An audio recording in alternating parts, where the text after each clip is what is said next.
Coming up on the next half hour, Pete Rose will be talking about his record-breaking hitting streak, and Ronnie Millsap, country music's entertainer of the year, whose hits come in gold and platinum. But right now, a station break.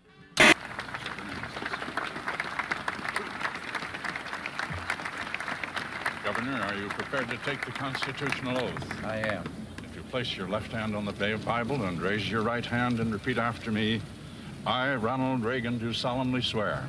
I, Ronald Reagan, do solemnly swear that I will faithfully execute the office of President of the United States. that I will faithfully execute the office of President of the United States. And will, to the best of my ability,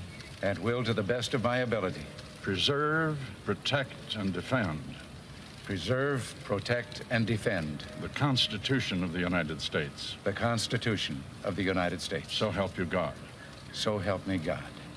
Now, I congratulate you, sir.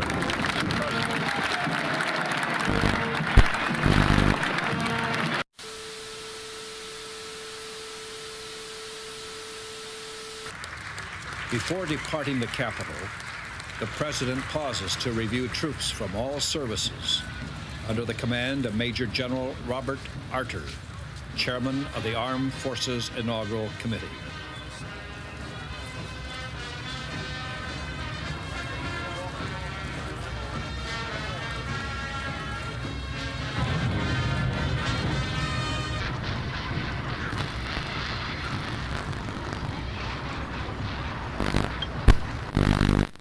There is a sense of awe at the scientific achievement that has been accomplished in England with the birth, the healthy, apparently, birth of the first test tube baby, a baby girl delivered by cesarean section last night.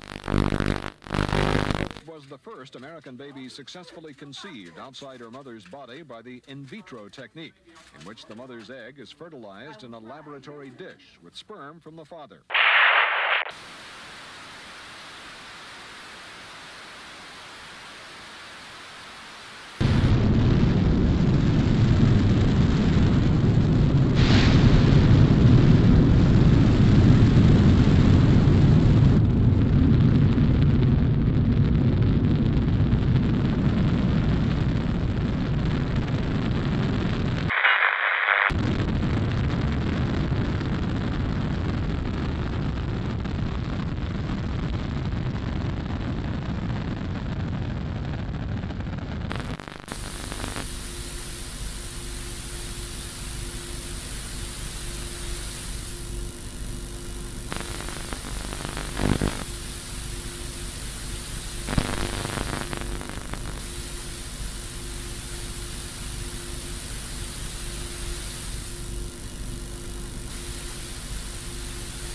Luncheon hosted by the inaugural committee in Statuary Hall of the Capitol. President Reagan brings tremendous news to the guests. With thanks to Almighty God, I have been given a tagline, the get-off line that everyone wants for the end of a toast or a speech or anything else. Some 30 minutes ago, the planes bearing left Iranian airspace and are now free of Iran.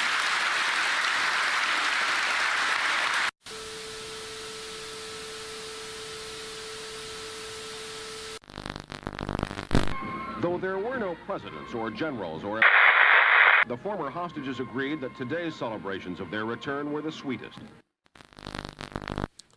And finally this evening, Ali returns. Muhammad Ali, once known as Cassius Clay, a veteran of 60 contests in the ring, getting older now, pushing 40, and taking a big chance. Tomorrow night in the Bahamas, Ali takes on a heavyweight champion who is 11 years his junior. Muhammad Ali and Trevor Berbick, the British Commonwealth heavyweight champion, weighed in today in Nassau for their 10-round non-title bout tomorrow night. Ali weighs 236 pounds, the heaviest he's ever been for a fight. The United States and the Soviet Union began their latest round of arms talks this morning in Geneva.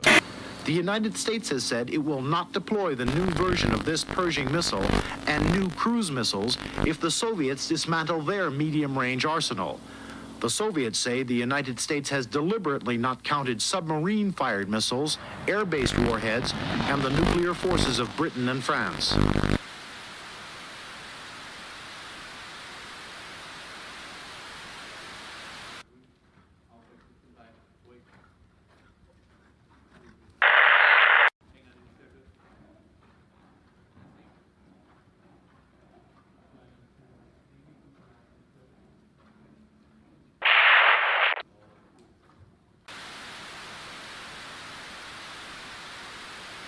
Judy, I'm sorry to interrupt. I beg your pardon. In front of me now are two bulletins from AP and United Press International that both say President Reagan was shot in the chest and wounded by a at the Washington Hotel on Monday. He was reported in stable condition at George Washington University Hospital. I've just read from the United Press International bulletin. The second bulletin is from Associated Press. They both move simultaneously. AP says, quote, President Reagan was wounded in an assassination attempt today, top White House aides said. He was reported to be conscious. His condition was stable, according to Lynn Nofziger, who is the president's political advisor. Here's the car pulling up under the emergency marquee at GW. Agents running out, ordering the press back. There's Mrs. Reagan in the red coat. Good evening. Reagan is in good condition tonight in a Washington hospital after several hours of emergency surgery. His press secretary, James Brady, is in extremely serious condition with brain damage. A Secret Service agent who was also shot is doing well, while a District of Columbia policeman is in serious condition with bullet wounds in the shoulder and the neck. Constitutionally, gentlemen, you have the President, the Vice President, and the Secretary of State in that order. And should the President decide he wants to transfer the helm to the Vice President, he will do so. What is the... As of now, I am in control here in the White House, pending return of the Vice President, and in close touch with him. If something came up, I would check with him. Before he got the news about Brady, the President continued to make jokes with the medical staff. At one point, he said, if I got this much attention in Hollywood, I never would have left.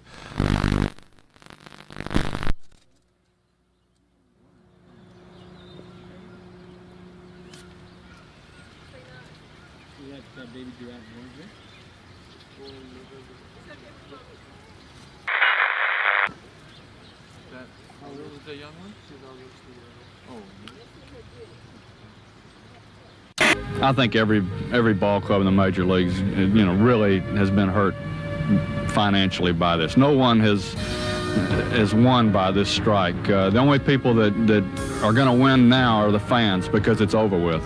It's about time to stop playing baseball. Let's begin with the news of the morning. The strike deadline has...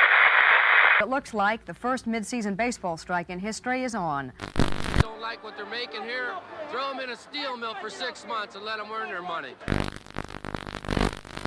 President Reagan has reaffirmed close relations with Israel in spite of the suspension of delivery of 4 F-16s after the air raid Sunday on an Iraqi nuclear facility. Take me on. And I suppose in love. Of course. Whatever in love means. Yes.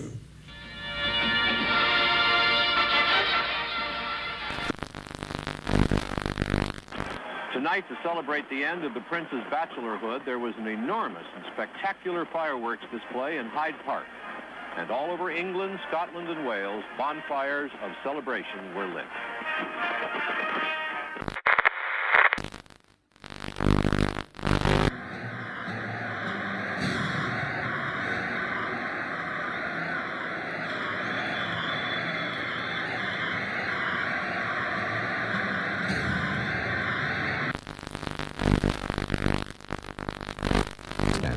But then the new art form gets a boost when a 24-hour station called MTV debuts. What we've introduced with MTV is a non-narrative form, as opposed to conventional television where you rely on mood and emotion. We make you feel a certain way as opposed to you walking away with any particular knowledge. Helms said his agency could not rehire any large number of strikers because they wouldn't get along with the group now working in the towers. Within the FAA, we could not accept it under any condition. As far as coming back as controllers, things, I just don't feel like we need them back down here.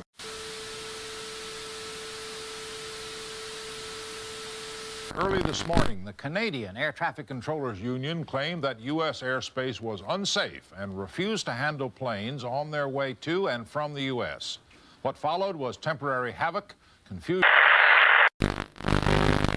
I must tell those who failed to report for duty this morning, they are in violation of the law, And if they do not report for work within 48 hours, they have forfeited their jobs and will be terminated.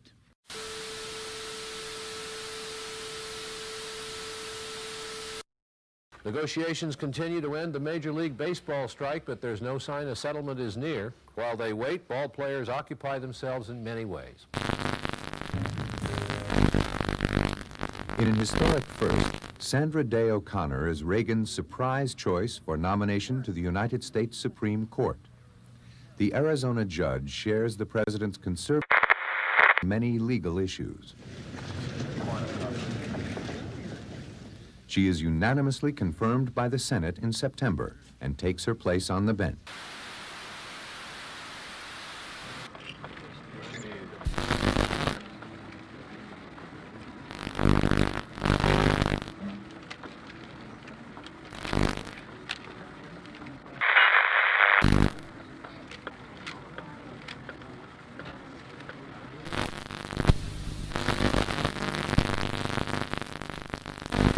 NATO's policy of peace is based on restraint and balance.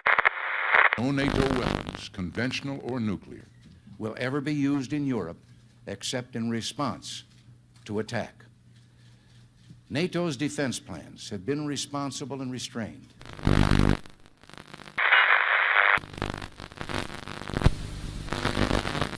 But the momentum of the continuing Soviet military buildup threatens both the conventional and the nuclear balance. Our response to this relentless buildup of Soviet military power has been restrained but firm. We have made decisions to strengthen all three legs of the strategic triad: land and air-based. In other words, a deterrent, preventing the use of these Soviet weapons by the counter threat of a like response against their own territory. At present, however, there is no equivalent deterrent to these Soviet intermediate missiles. War depends on the perceived ability of our forces to. The more effective our forces are, the less likely it is to have to use them.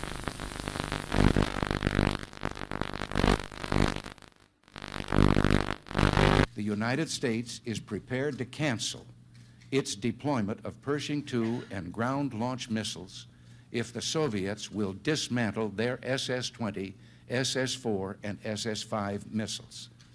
This would be an historic step.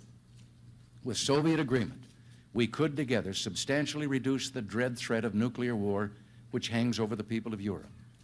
This, like the first footstep on the moon, would be a giant step for mankind. Citizen of that country, for instance, in this case... That's what happened to you, right? That's right. And you got all this from Moscow when you were trained as a spy at a spy school in Moscow? That's right. That's right. That was a major part of my schooling.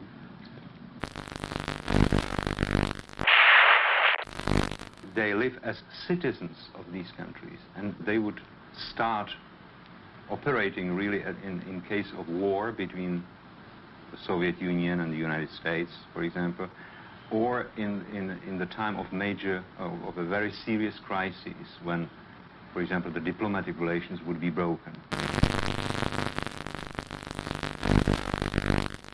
Eventually, he was caught by the FBI and became a double agent. When you were caught by the FBI, did you try to signal your Soviet handlers at the UN or in Moscow that you had been caught? Not immediately, because I couldn't.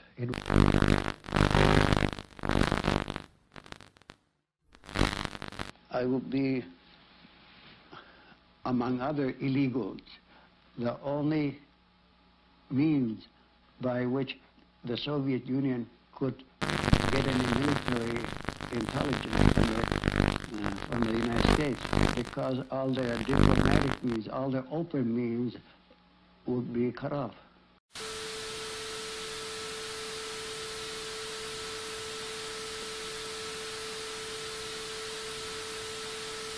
The highest art of warfare is not to fight at all, but to subvert anything of value in your enemy's country, be it moral traditions, religion, respect to your authority and leaders, cultural traditions, anything. Put white against black old against young, I don't know, wealthy against poor, and so on. Doesn't matter. As long as it disturbs society, as long as it cuts the moral fiber of a nation, it's good.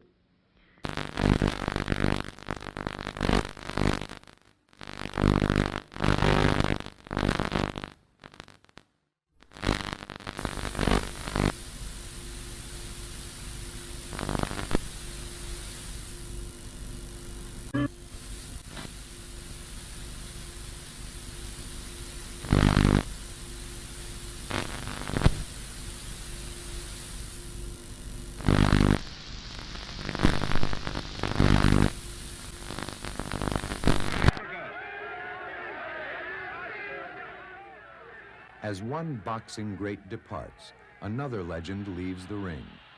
39-year-old Muhammad Ali loses a bout to young Canadian Trevor Burbitt. The champ calls it quits. Just have to face it. More information is turning up tonight about John W. Hinckley, Jr., the man accused of firing the shots. He was arraigned in court in Washington, D.C. tonight. There is no evidence that there was anyone else in conspiracy with Hinckley, that it all appears as though he was acting alone. Good evening. At Christmas time, every home takes on a special beauty, a special warmth. And that's certainly true of the White House, where so many famous Americans have spent their Christmases over the years. This fine old home, the People's House, has seen so much, been so much a part of all our lives and history. It's been humbling and inspiring for Nancy and me to be spending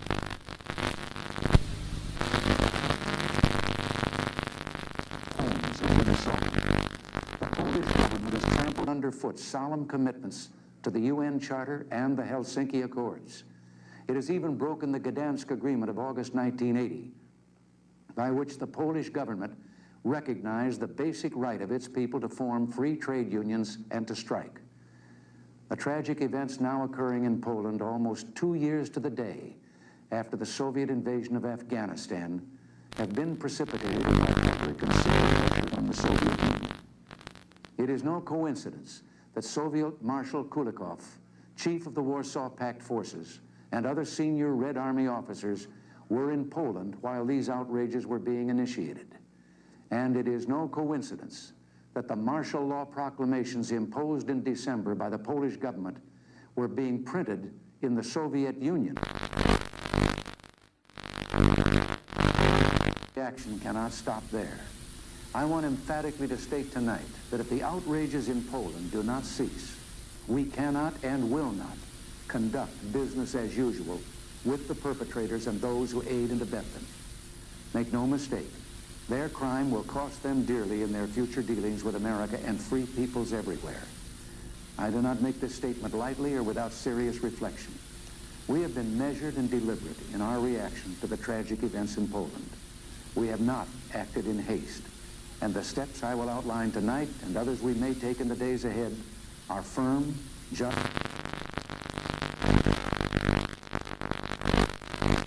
This is my last broadcast as the anchorman of the CBS Evening News. Old anchormen, you see, don't fade away. They just keep coming back for more. And that's the way it is. Friday, March 6th, 1981. I'll be away on assignment, and Dan Rather will be sitting in here for the next few years. Good night.